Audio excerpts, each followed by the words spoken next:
Final update, AITH for ruining an engagement by revealing that I was raped by him 10 years ago. The one who commits the crime deserves the end.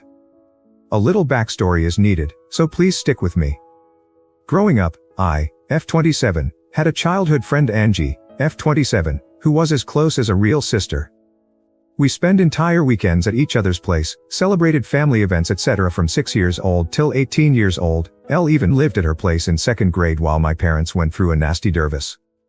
I learned to speak some Russian, as she is Russian, and she learned to speak some Spanish.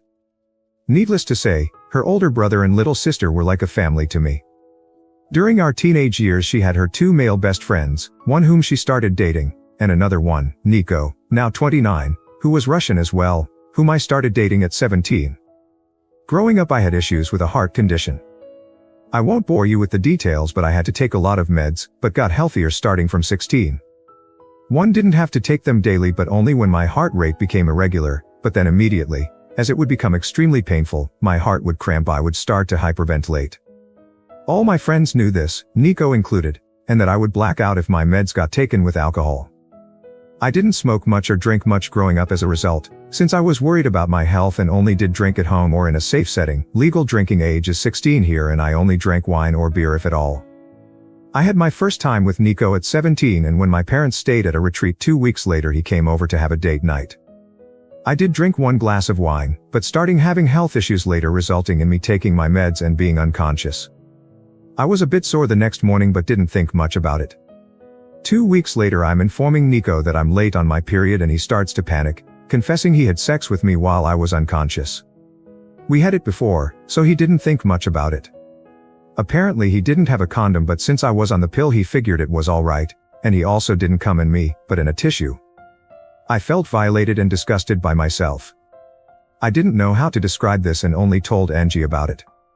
I was an utter mess for a few years, and wasn't able to have sex again until 2 years later. I didn't remember any of it, but was too ashamed to go to my mom or anybody else. I didn't think of it as rape back then. I was too young to really understand what and how I was violated, and Angie told me it's alright, I should break up if I feel bad about it, but we were in a relationship and did have sex before. I broke up with him the following day, and apparently he cried about his broken heart to her. As Nico and Angie were close and hanging out together a lot, they started dating a few months afterwards and I had to see him every time when visiting her. I told her I'm not able to see him, but she didn't understand where I'm coming from.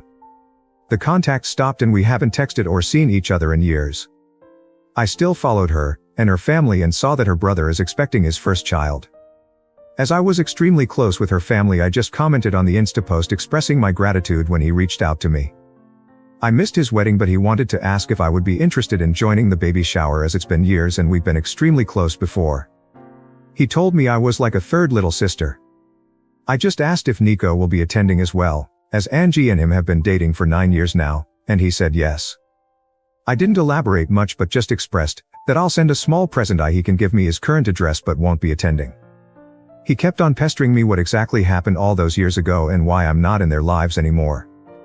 Angie told her family I'm not able to see her with an ex of mine, but her brother thought there's more behind it.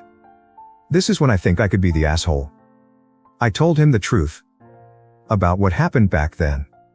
And while I didn't know it at 17, I know now that this was rape and I named it as such. I didn't receive any message back from him, but a few days later Angie reached out to me, furious.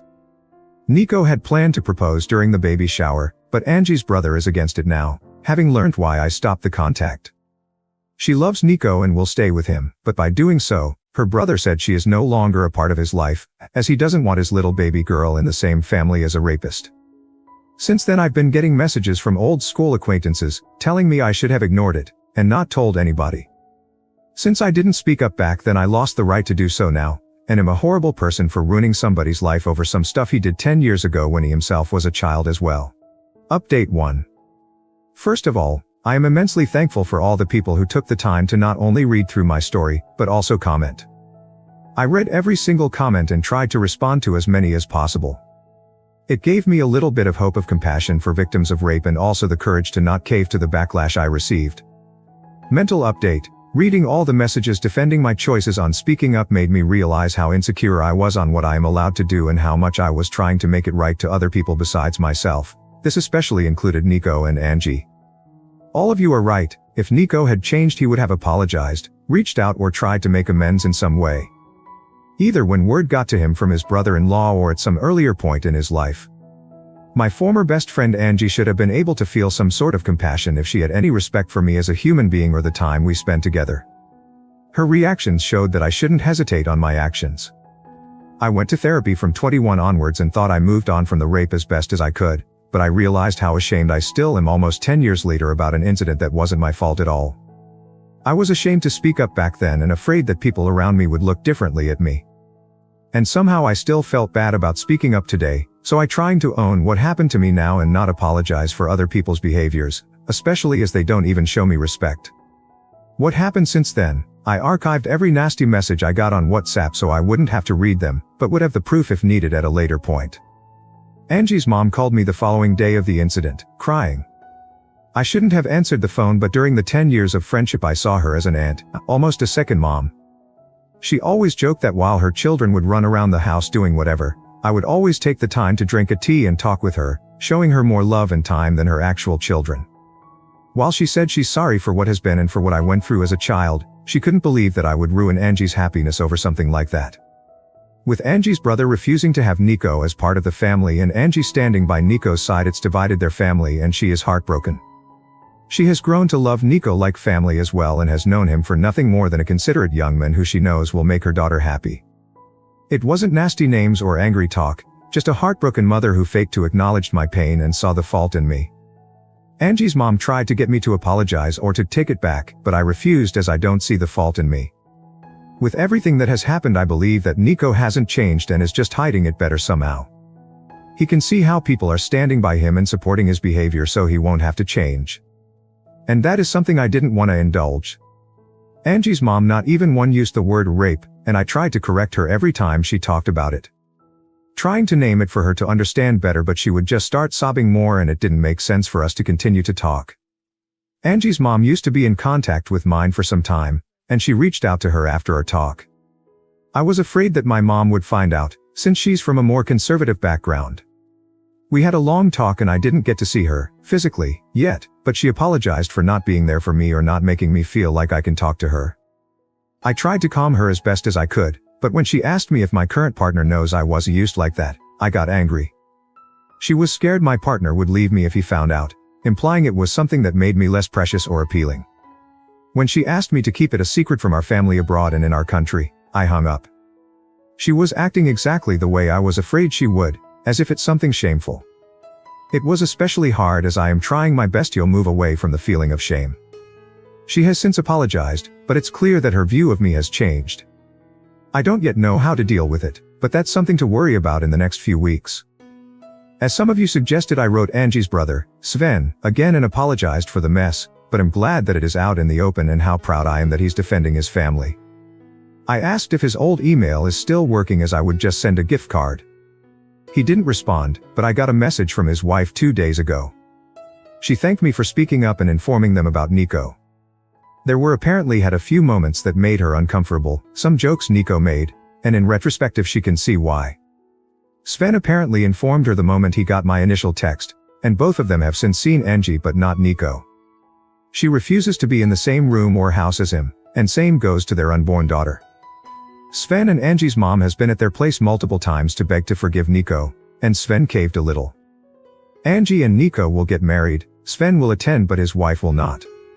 He is allowed in the family but not in contact with either Sven's wife or daughter. Those restrictions are not for Angie.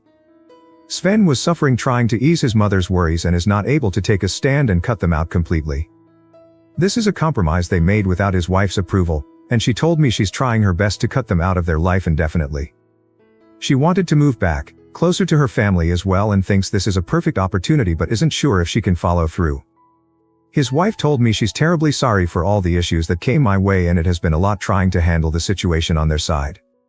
Sven knows it's not my fault but he doesn't want contact. It's hard for him to talk or see my name because even though he knows I'm not the guilty party, in some way I was the bearer or bad news and he sees me as the start of all this drama. She told me a few times that neither believe I'm the bad guy, they just are tired with everything and it's just been extremely hard on them. That's all that has happened so far. I am frustrated about how everything came to be. It feels like Nico will just continue with his life without having to be remorseful. I didn't want him to suffer, but I think some part of me wanted to at least receive some kind of apology for all the suffering I went through afterwards. I'm having to deal with my mother and her changed shameful view on me, and even though I'm happy it's all out, it's extremely hard to stand by my choices. My partner and my best friends both have been my shoulder to cry on during this ordeal. Especially my best friend was enraged for me, and I am extremely grateful to have both by my side. Right now I'm just emotionally drained, but I'm sure it will be better once a few weeks passes. Update 2. My first post was 3 months ago and this one will be my last update for now. It is not a good one, but I sincerely wish to leave it all behind me. That includes distancing myself from this Reddit account. These posts helped me let go of my anger, similar to a journal, and I am grateful for all the people who are enraged with me. I hope to open it again someday, with a final happy update, but for now every little pop-up is a reminder of the anxiety I am still dealing with, and I do not have the energy to deal with this topic outside of my therapy anymore. Short summary for those who don't want to read the old post: Nico raped me when I was his girlfriend 10 years ago. I didn't see it as rape back then as I was unconscious. Afterwards I broke up with him. Shortly after, my best friend Angie from elementary school started dating him and they have been together for almost 10 years. I couldn't bear seeing him and cut the contact with her and her family, with whom I was really close. Her brother Sven reached out to me 3 months ago after I left a short congratulation on a pregnancy picture with his wife. He invited me to their baby shower and I declined. After a lot of back and forth about him asking me and being suspicious as to why the contact broke off in the first place and why I refused to be in the same space as his sister's boyfriend, I confessed what happened back when I was 17. Afterwards his family had a huge fight, with him wanting to cut Nico out of their lives for being a rapist and his mom and sister standing by Nico. I was the scapegoat and received a log of hurtful messages from both their friends and former classmates. They called me out on ruining a man's life based on a childish mistake. Nico was 19 back then, and even Angie's mom reached out to mine. I was left to pick up my life, my mom being more ashamed than understanding, and started therapy again. I removed almost everybody tied to that incident: Sven, Angie, Nico, their family, old classmates, and only kept contact with old classmates who sended me messages of support. Update 2. I work in a very specialized field. To get the proper qualification it takes on average 6 to 8 years, bachelor, master, and then state bar to be allowed to practice. While it is not very competitive, not a lot of people choose this profession, and it is highly sought after. My current company paid for my master's and my extensive course as preparation for the bar exam, and I have been doing well there. My HR department called on me 2 months ago. Apparently they have been getting a lot of outside calls from Angie's mother and other relatives, saying I am involved in a media scandal and being a liability for the company as I don't have issues ruining the lives of men. How they could imagine this could change anything I do not understand. I work for a global company, they have known me for years, I never had any issues prior and quite frankly, they do not care. However, they have been getting frustrated with the amount of calls and apparently even reached out to the police, and the calls have stopped since. Nonetheless, they reached out to me to check on my mental well-being, offering to give me paid leave, till it settles a little bit, and offering company paid therapy. Therapy is covered by my country's health insurance, but it is tricky to get one without waiting time, but I already had my old one on retainer and started going right after the incident. They made it clear that they invested a good amount of money in me and do not wish to lose me. I was ashamed that this part of my private life slipped into my professional one. It started to influence the career I worked hard for years to build, and while my company ensured me that it would not affect the workload and clients I'm getting, word got around, and it was clear for my colleagues that I am going through something nasty, and the company does not want to deal with it. All this stress and anxiety led me to hyper-focus on my work. I took on whatever I could, paranoid that another call would come, and for whatever reason, the company would move me to dead-end department where my career would basically be over. At the same time, I started looking into different companies who would be able to buy me out, as I am tied to my current company for 5 years after graduation. 3 more are left and I got a management position in a rival company with a huge salary jump. I couldn't be happy about it. I was just relieved I wouldn't get the pity looks from my colleagues anymore. I went to the police with all the hateful messages and the HR protocol with the call history and got a restraining order for Angie's mom. Should she contact my new company again, I have a public LinkedIn. It is needed for my job. At least I have some sort of proof that her words hold no meaning. I got asked if I want to pursue the rape but decided against it. It would open the whole ordeal again. I don't have proof, besides Nico and Angie not denying it, and quite honestly was afraid of what it would do to my career. I did keep contact with a good friend of mine who grew up in the same small town but moved away 5 or so years ago. As we share a Nintendo Switch Online family account, so we tend to be in contact at least once a year for a short phone call when she has to send me the money for the subscription, and we just tend to make a phone call with updates out of it. Yesterday was one of those days and the whole Nico thing came up. While she didn't hear it directly, her mom is still living in the small town and reached out to her, asking if I'm alright. She expressed her disapproval about how everything came to be, as she was close with Angie back in the days as well and remembered how close we were and how often we spend time together, like sisters. She updated me that 2 months ago Sven's baby girl was born, and while neither Nico or Angie were seen in any of the pictures or stories with the baby, a month ago Angie and Nico had an engagement party. Both Sven, the baby, and his wife participated, and are in the family pictures. I remember how enraged Sven's wife was, and how she told me she herself felt uncomfortable with Sven. Now it is all forgotten and forgiven.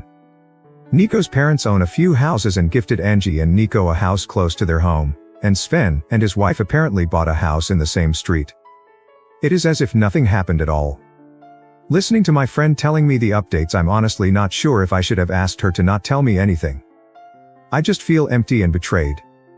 Not by Angie, she made her choice, not by Sven, it is his sister, and at the end of the day when he asked me what happened and then didn't have the decency to answer me because he saw me as the one who ruined his family, it was clear that the truth didn't matter. Not by Sven's wife, who has a baby girl, an innocent daughter who she should protect as a mother, even thought she told me she would do her best to keep her daughter away from Nico, but just by life. I fought to have it all behind me, just to have this old wound ripped open again 3 months ago when Sven kept plastering me. I got hate messages, but knowing that maybe someone would be hesitant towards Nico, when he showed strange behavior, made me feel like maybe I did right. Maybe by speaking up I helped a girl out to not be raped. My own mother was ashamed of what happened to me, told me I was to keep it quiet so my family abroad wouldn't get to hear it. Just for it all to be all good again for Nico. After everything that happened these last 3 months, I truly understand why victims of rape chose not to speak up. Relevant comments. Commenter. As a victim of the same type of abuse, though not rape, from a former romantic partner. You are worth more than you think. You do not need to suffer in silence or shame. You didn't do anything wrong or anything to be ashamed of. I am so proud of you for telling your truth. From one survivor to another, you are worthy of love, acceptance, and happiness. Life hasn't betrayed you, even though it feels like the world and everyone in it has turned their back on you. People do care, you matter, and you will outshine the shadows of your past when you find the courage to embrace the future with open arms. I believe in you, and I am proud of you, keep being you. Commenter. It never ceases to horrify me how willing people are to forgive a rapist or make a million excuses why it wasn't really rape. My brother once told me that he assumed my rape was consensual despite the fact that I was too young to consent and so drunk that my other brother had to carry me to my bedroom. I wish I had good advice for you on how to move past this, but I don't. All I can say is that I believe you and those who don't deserve anything that karma delivers. Commenter. Abusers and the abused all wear masks. Some hide their true heinous nature and others hide their shame. Being the victim is never easy. There is one truth and all they have to do is spin a believable lie to discredit and turn people against you. To find fault in you and only you. The one who has shied away, who has randomly changed, and it's easier to believe the lies, as then they also did nothing wrong. As you know, it doesn't really get easier. You just become more emotionally numb. He may possibly do something in the future to someone else and then they'll change their tune. You burst their bubble in it, they took it out on you. They refuse to face reality and to evaluate their own behavior and actions, both past and present. Fuck all of them. Prioritize yourself.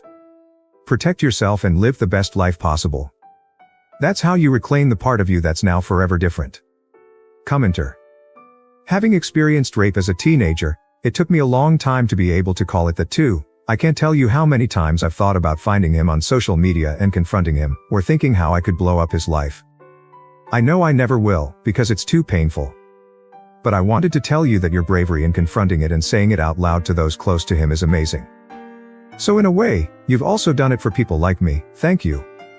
Commenter. Oh sweet Lord. I am so sorry for everything you went through. I can only imagine the pain and hurt you must feel. I hope you are able to find peace with all the betrayal and anguish you must still have. I guess the only possible closure you can take is that in the end Nico will have to face this, and or anything else he may have done. I cannot believe that he hasn't repeated this after you, which is fucking horrible. Everything eventually comes to light. His family can only deny so much. Separate all of those who are backing him and move on. They obviously would rather have a rapist in their life than a decent non-rapist, which only speaks volumes about them. Hopefully the one that had the baby can protect her daughter, and hopefully if Nico and your non-friend have a child that it is not a girl and or that the mother protects all future children present in Nico's life. Thank you so much for watching until the end.